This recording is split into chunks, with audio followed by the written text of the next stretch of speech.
चलिए, आज हमारे सौर मंडल के केंद्र की यात्रा पर निकलते हैं।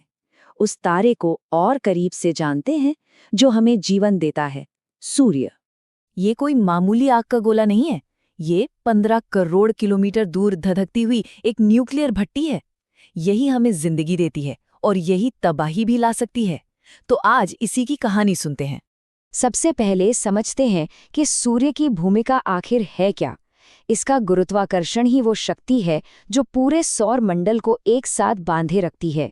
सबसे बड़े ग्रहों से लेकर धूल के छोटे छोटे कणों तक सबको अपनी अपनी कक्षा में रखती है। इसके बिना तो हमारी पृथ्वी और बाकी सारे ग्रह बस अंतरिक्ष में यूं ही भटकते रहते। अब तैयार हो जाइए, क्योंकि अब हम बात करेंगे सूर्य के साइज और स्केल की।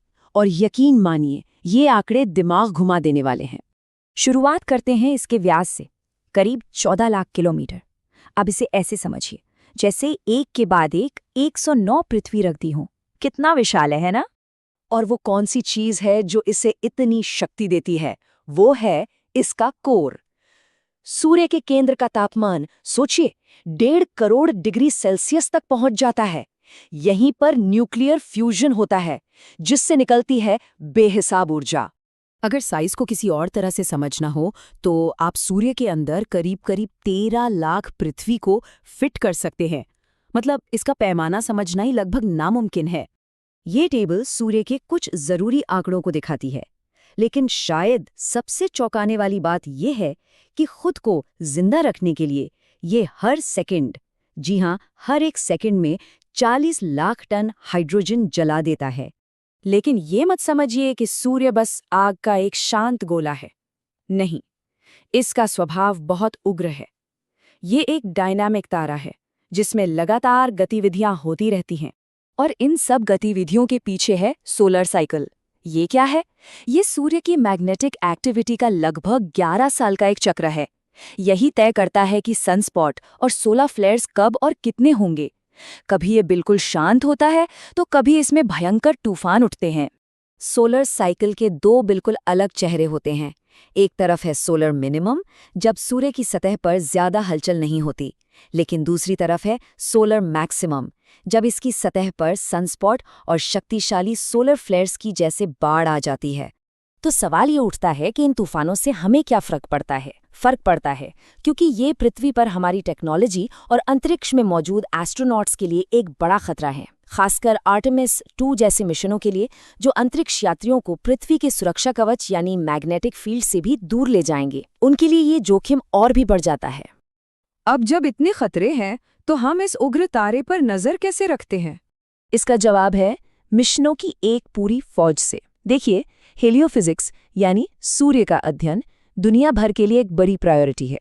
अकेले नासा के पास ही 2 दर्जन से ज्यादा एक्टिव मिशंस हैं जो सिर्फ सूर्य पर नजर रखे हुए हैं, और कई आने वाले हैं। ठीक है, मिशन तो हैं, लेकिन इन खतरनाक सौर घटनाओं की हमें पहले से चेतावनी कैसे मिलती है? इसका जवाब कुछ खास मिशनों में छिपा है, जैसे ईएसए का सोलर ऑर्बिटर, जो हमें सूर्य की अब तक की सबसे नज़दीकी तस्वीरें दे रहा है।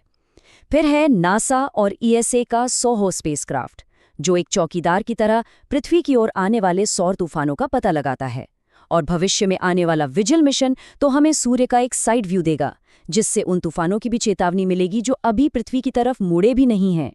तो हमने आज के सूर्य को तो देख लिया, चलिए अब जरा भविष्य की ओर चलते हैं और जानते हैं कि हमारे इस तारे का अंत कैसा होगा।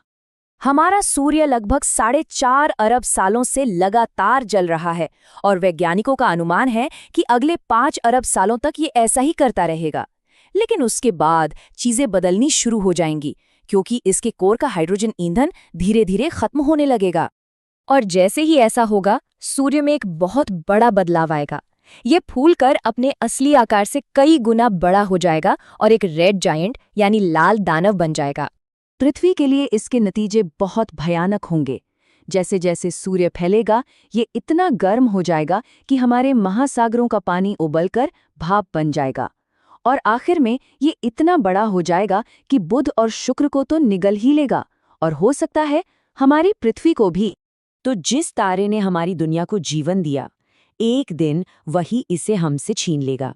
और ये हमें एक बहुत ही गहरे और बड़े सवाल के साथ छोड़ जाता है।